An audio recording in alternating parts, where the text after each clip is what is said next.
لە هەر شتێک بگرێتەوە.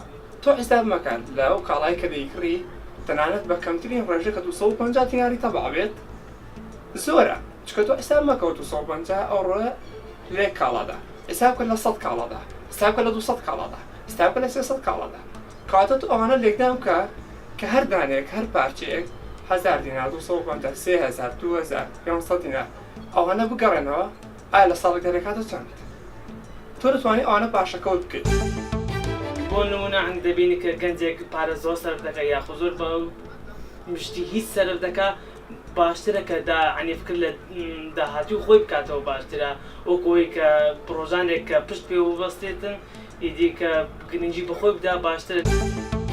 دەبێت دەست بە پارەی بری بەس جار دەزانی جارە مەجبوری مەصرفی بکەیت و ئیسرافیش بەڕاستی نابی تو ئیسراف بکەیت یعنی تەبذیرە شەرعەن جائز نییە. گەنجەکان من ئەوە دەڵێم کە دەست بە پارەی بگرن کە وەکو پێشتر نەمایە، یعنی بڵێن پێشتر دەتوانی کە زێدە مەصرفی بکەیت بەڵام ئێستا کە ناتوانێت لەبەرەوەی ئێستا کە ئیش و کەسابەت نەمایە بەڕاستی.